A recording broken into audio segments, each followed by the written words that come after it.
Nance.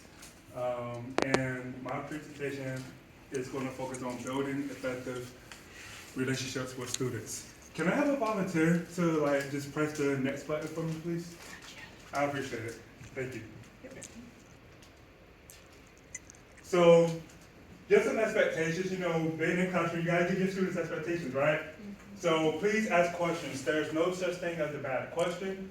Be engaging, let's have fun. Oh, that was a third one. Be engaging and let's have fun.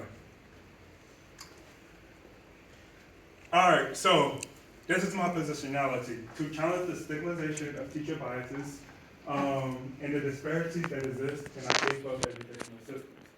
I believe that our moral obligation as educators is to challenge these notions by getting to the root cause of the issue. We can start to dismantle these structures by building relationships with students. All right, so why is it important to build relationships? That's a general question. It was a rhetorical.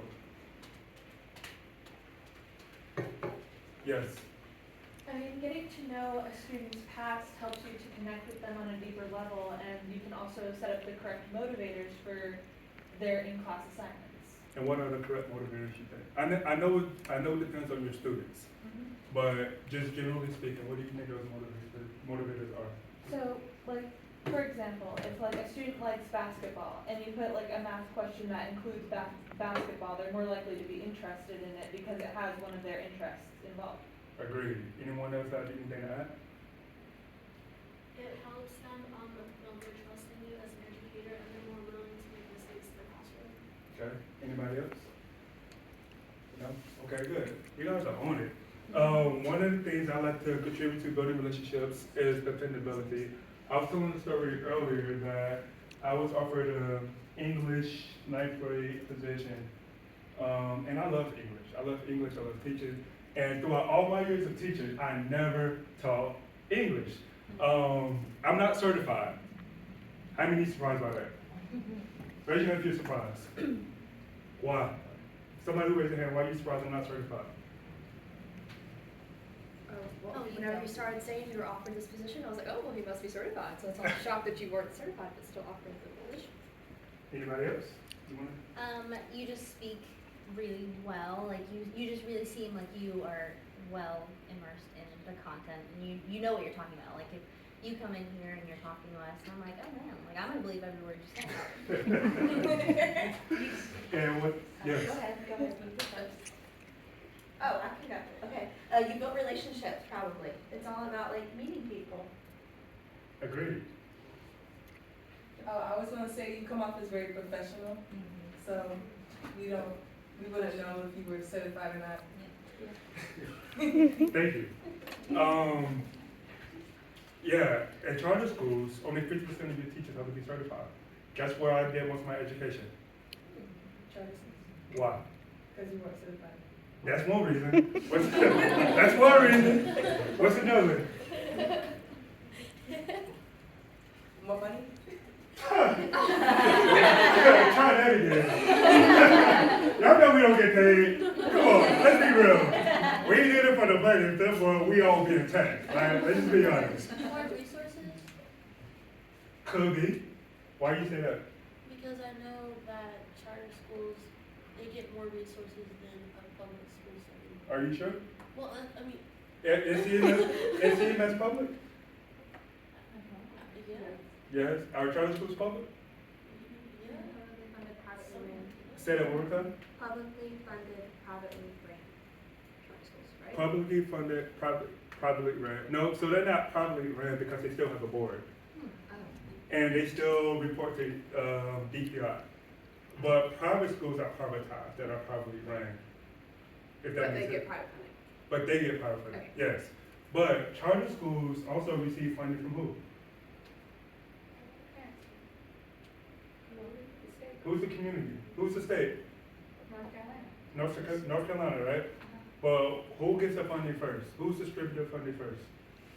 You said community, which is close. What's one of the biggest districts in Charlotte? CMS, right? So CMS, so Charter schools are actually part of CMS because charter schools get no funding. There is something you will hear, and it's not related to what we have to talk about. We're just going with the flow now, because we just vibing. This is something that they don't tell you, So with your attendance, in order for the school to receive that funding, students have to be present for the first 20 days. And if the students aren't present for the first 20 days, then charter school or district misses out. But who hurts more, the charter or CMS? Why? Because they're missing out on the funding. They're missing, but why? Yeah, you're right, they're missing out on more funding. Well, I could be wrong about this, but I'm pretty sure that CMS gets a lot of support from like the general communities that they're in. And because charter schools technically like aren't like they're in CMS, but they aren't like, you know, as ingrained as like full CMS schools, they don't get as much like parent support and just like community support in general as CMS schools. So who has the most to lose? Charter schools, right? Charter schools have a lot more to lose. So that is something to keep in mind. I don't even know how we got on this topic, but that is something to keep in mind. So that's why I'm not certified. I'm not certified because I felt like I didn't want to go through a district. District, you have certain rules, you have certain policies, you have certain governances that you have to abide by. Even right now, to work in a district, you have to be certified. But check this out, y'all. Y'all ready for this? All of you guys are what year? So that means y'all are looking for what? Jobs, right? And you guys are going to be certified. CMS right now, they are short with teachers. And they have something called guest teachers. With these guest teachers, I mean, if you think I'm lying, you can look it up on the CMS website, you will see it. Pull it up on Indeed, you will see it. They have guest teachers. Guest teachers only have to have 2 requirements. Y'all ready for this? A high school diploma and be at the age of 21. Now with these guest teachers, they get full benefits and their salary starts at like $42,000 a year, right? You guys are going through a whole program, 4 years, you've been certified, you did your AdTPA, you're recording your lessons, y'all working hard. You know, y'all working hard to receive little pay.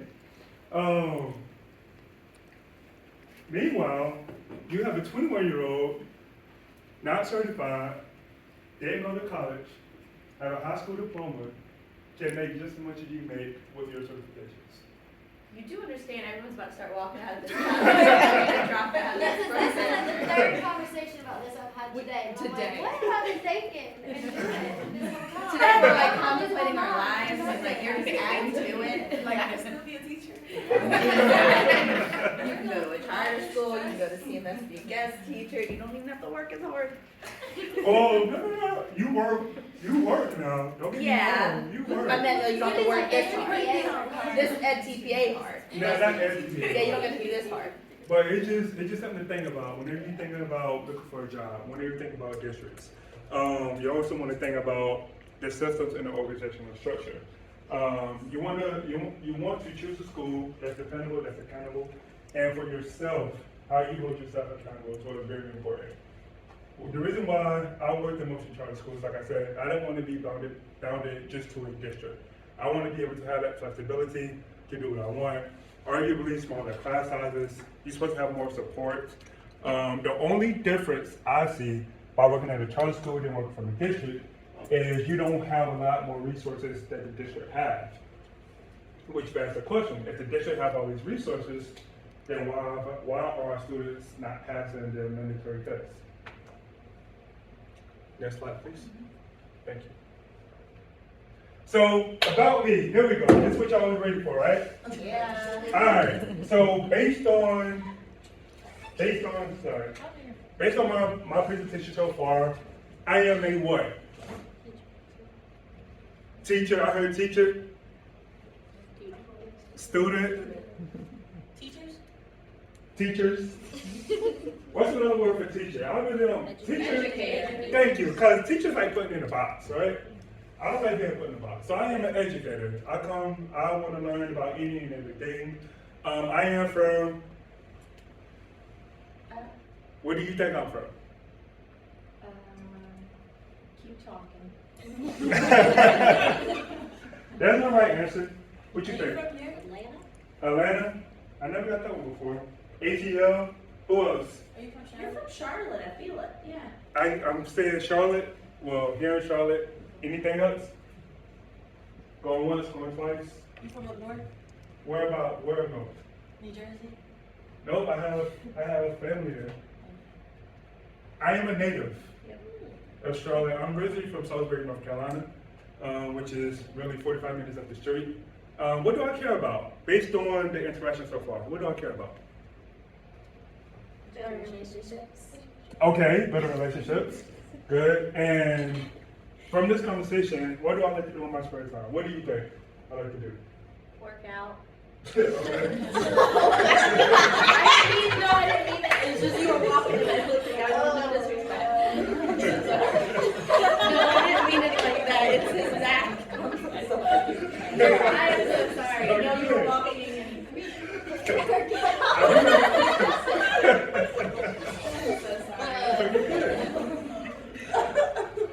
What else? I think you like to research and like know what's going on within your community that you live in. Okay. Anybody else?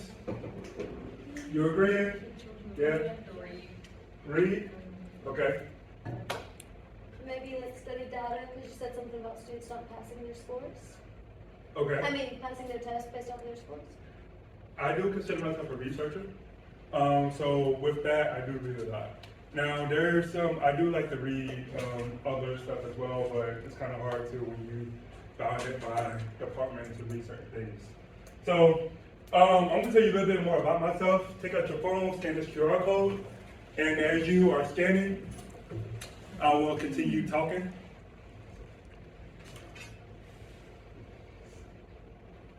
So on the QR code, if you go to About Me, I'm from Salisbury, but I claim Charlotte, North Carolina.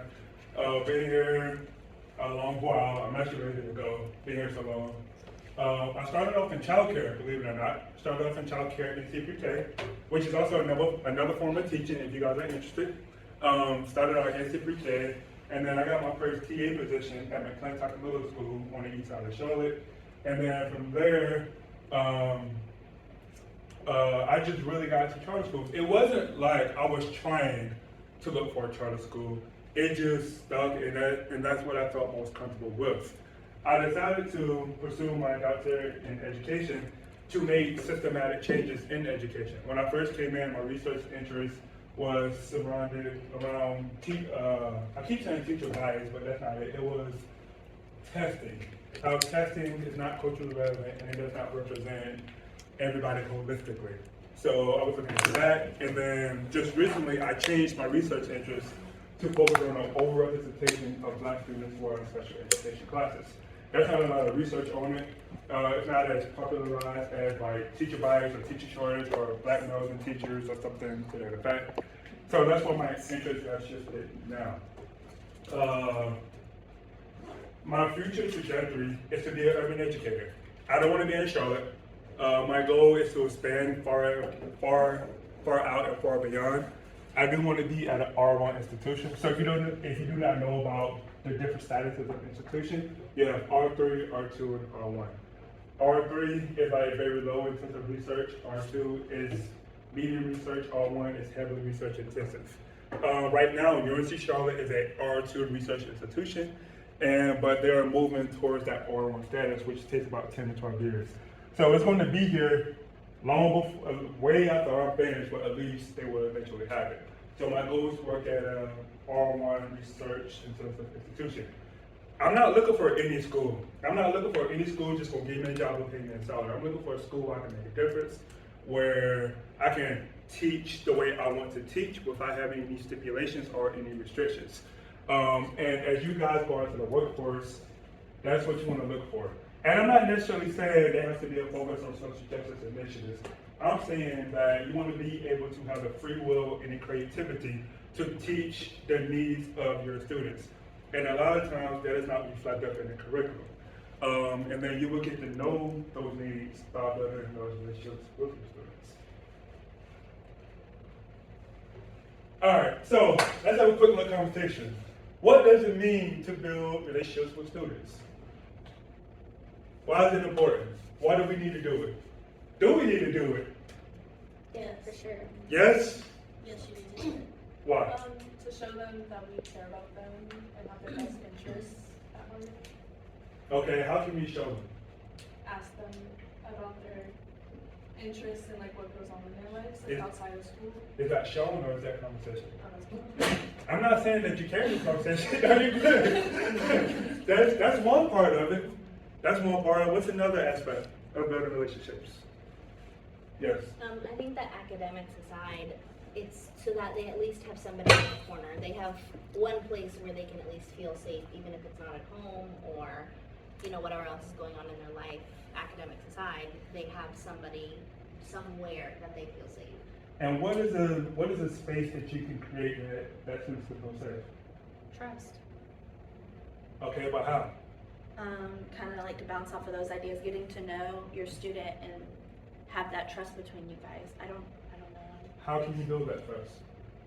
So you walk into the classroom the first day of school, you automatically expect for the student to tell you their whole life story? Okay, so how do you build that trust? Yes. We had kind of talked about like during the first week, not talking like at your students, talking with your students. So like if we're sitting on the carpet, I might sit on the carpet with them to show them the mutual respect that I have, so that they start to feel a little bit more like, oh, like, and I might tell them things about my life, so that I'm telling them things so that they don't have to tell me immediately. But if one day they come and they're like, oh man, you know, they tell you something about their home life, you just kind of are like, oh really? Okay, so like a morning meeting. What else can we do? Is that it? Or can we do more? Yes. Well, in this class, we made a spreadsheet and we asked the students personal questions about themselves, and then we filled in the spreadsheet so as we continue on throughout the year, we can build more content as to what we know about each individual student. Okay. Anything else? So I like those ideas. Those are really good ideas in building relationships. So we have conversations. We have checking with the students periodically. And we have sitting on the carpet or getting invested with them as well. But you ask me, I think it goes beyond that. And what do I mean by that? Well, maybe going to your students' homes, seeing what their home environment is like, seeing why your students always sleeping on the desk because they haven't ate or because they're watching their little brother or their little sister. Maybe the parents work a lot. They don't have support. So you know what? I'm gonna cancel my plans and I'm gonna go watch the student play soccer, baseball, football, wherever it is to show them that support. Not only that, maybe Johnny didn't eat last night. So you know what? Here's some snacks, here's this, here's that. You know, you have an issue, go outside, go for a walk, then come back. You know, let's have that reset, let's have that moment. I don't necessarily think it's just like one-dimensional aspect, and I do think it's based on your students. But who are the stakeholders in these students' lives? Parents. Why? Do they? They should, right? They should, but think about it. What's your name? Francine. Think about it like this, Francine. You're at a school, you're teaching, right? How long do you have that student for? What's the, give me a time. 8 to 3, right? So 8 to 3, how many hours is that? 7 hours. Times that by 5, it is 35 hours in a week that you have that child, right? So let me rephrase the question. Who has the most impact on the student? Teachers. Now, I'm not saying that the students don't, not the students, I'm not saying that the parents don't or they're not able to influence. Of course, you will want to have that parent-teacher relationship, because I do think parents are the driving force, but it's more meaningful when the teacher and the parent is on the same wavelength. That's not what I was looking for, but same wavelength. All right, next slide, please. Can somebody read this quote for me? I got you. Thank you. According to Robert T. and Brian C. Rose, To move towards the two goals of building relationships and providing more meaningful instruction, we argue that the first step is to find ways to learn more about students in their communities and about their cultural and linguistic backgrounds. Good, thank you for reading that. Snaps to you. Appreciate it. So I'm rural city teacher, urban education, Title I. I'm sure you guys all know about Title I and the demographics that are involved. The problem that I see in the schools that I worked in is the fact that there's not a lot of emphasis placed on learning about different communities and different cultures and different backgrounds. A lot of times when students are Latinx, it's all about, immediately they are ELL or ESL, which I find funny. You put that ELL student in their environment, will they still be ELL? Yes or no? No. They would not be ELL, right? But it's only in our American system that they are what? ELL. Now, not only that, we are pushing programs on them to make them be better English language learners, better speakers, right? But their culture isn't represented. When I go in the classroom, even my own classroom, it was a stamina chart here, and it was the MAP goals that you should reach, and there was all these incentives that, if you score 5 to 10 points more higher on your MAP score, then we're gonna have a pizza party, or we're gonna do an ice cream social, or we're gonna do all these other things, but there's not a focus on cultural and linguistic backgrounds. We all from somewhere different, agreed or disagree? And I believe that all of our cultural identities and ethnicities should be represented. Yes or no? Yes. But why is it that most of the focus is geared towards passing the mandatory test?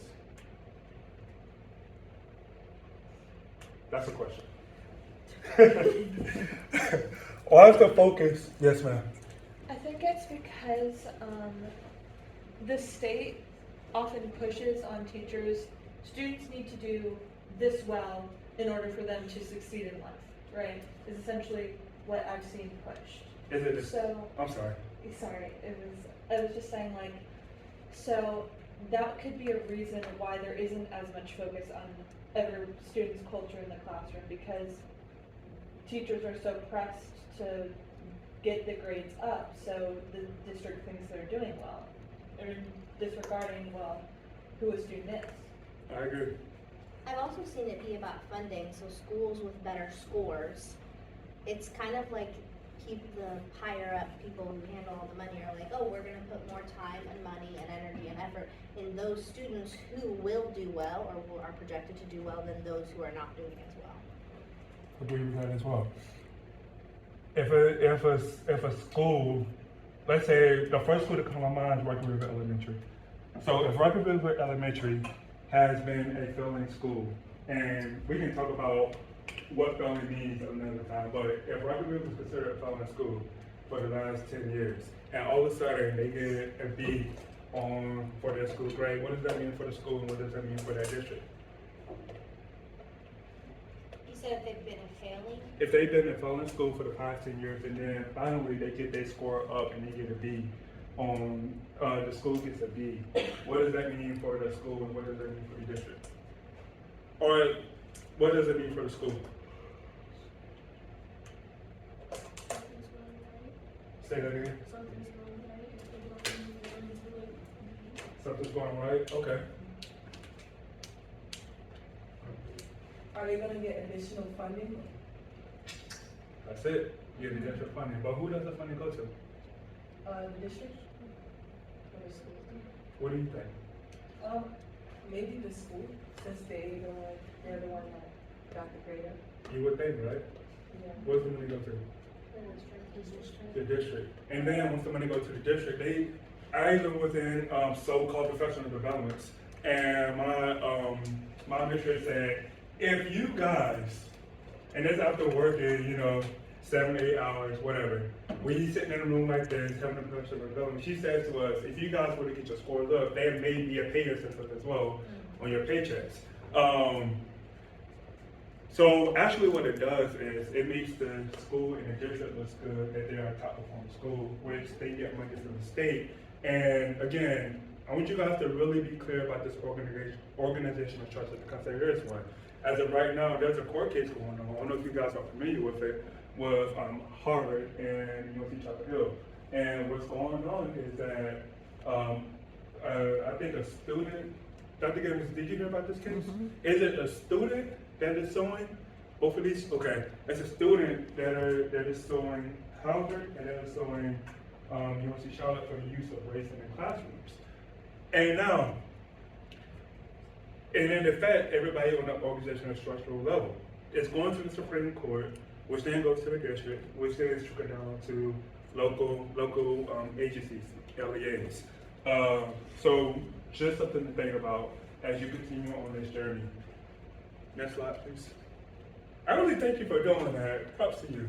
All right, part 2. What are the components of building effective relationships with students? We're gonna talk about it. Keep going, please. And what students are we talking about? Who are the students that we are serving as educators? So what are the components of building effective relationships with students? And what students are we talking about? That's a question, y'all. Sorry. What students are we talking about? All the students. All the students? That we serve every day. All the students that we serve? Do we serve all students every day? Well, in our care, like in our classrooms, and outside, like maybe like in cafeterias and like wherever we have access to students. Okay, what else? I feel like there's more to it than that. Let me rephrase the question.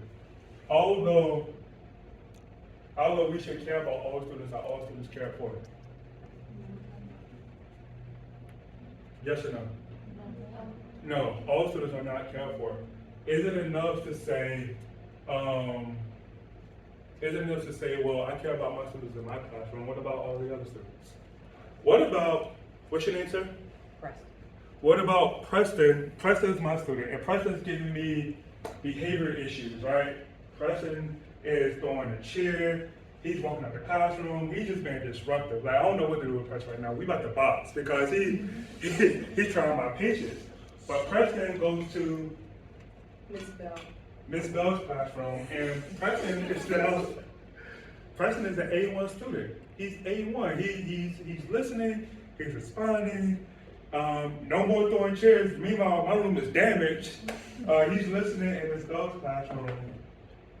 Why is that?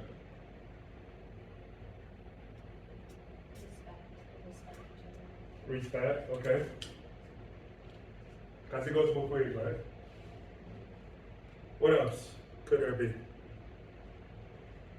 Yes? Preston might feel more seen and more heard by Miss Bell, like he might have needs that went unmet in the other classroom that are now getting met and addressed in Miss Bell's room. So is it fair to say that Preston was overlooked? All right. You're gonna have some people on your team. Not all teams are perfect. So if you were first, second, third, you work as a team. Yeah, like what is it, K through 5th, and then it's normally K second, 3 5th, 6, 8th, and 9th and 12th. So everybody works on the team all together in your PLC. And you might not get along with everybody else. But if Preston is in my classroom, and if Preston goes to Ms. Bell's classroom and he's doing better, then I, as a teacher, is talking about Preston in this PLC. Does that create a conflict? Yes? It depends, like, how are you talking? Like, if you're talking about it to support the student. Oh, I didn't support him in my classroom. Okay. So that's why he came to your classroom. He was moved, right? Okay, so I guess that could cause a conflict. It could cause a conflict. So how would you handle that as a teacher? If he's in my classroom, Yes. like, you brought to my. Yes. I would like talk to you and like tell you like what's working for him in my classroom so that you can use. That doesn't matter because he's not in my classroom anymore. Okay. I can care less what's working. I'm just like, he's out. Okay, so what would I do like now that he's in my classroom? How would you talk about it in the PLC? So all right, let's role play. yo, Miss Bell, listen, man, I'm so glad you got pressure. He's getting on my nerves, like, I'm glad you got him. You must do something I don't do, because I was done with him. Listen, he tried to talk to me the other day, I just ignored him. Because I'm like, yo, I'm not taking any disrespect. But that's the problem there. You ignore him. In my classroom, he feels very seen, heard, and he also likes music, and we have music time during recess. So I think that making those accommodations is very important, and that you should listen to your students, because they really want to hear you and they want to get to know you as a teacher, and it's important to build relationships with them. I appreciate that, Ms. Bell. I've been teaching for 10, 12 years, and how long have you been teaching?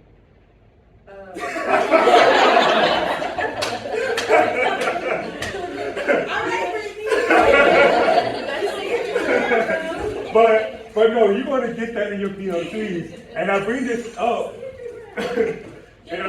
because not every teacher in your area build relationships with students. That's why I'm asking, like, what students are we talking about? Am I talking about just my students that I serve? Am I talking to every student in our hallway? When I was at AP, I made a conscientious decision to not to sit in my office. I went into every grade level. I sat in every grade level's classroom. I talked to the students. I was there mingling with the students. So of course, that's the type of interaction you're gonna get if the teacher don't feel the same way. So that's a real life example. I don't know how many times I had to go through that. But I don't mind setting anybody straight, because it's about the students. It's not about individual egos. It's not about, I'm a better teacher than you, I've been teaching longer than you. Well, obviously you don't know what you're doing, because Preston's in my classroom and he's doing a lot better than I'm doing. And it's a way to say it in a nice way, you know, because you're going to have conflicts. You're not going to agree with everybody, which is fine. You don't got to be liked. As long as you're doing what you have to do for your students, that's all you can do. Next slide, please. All right, so now, based on those two questions, let's look at some data, y'all. So I want you to take out your phones.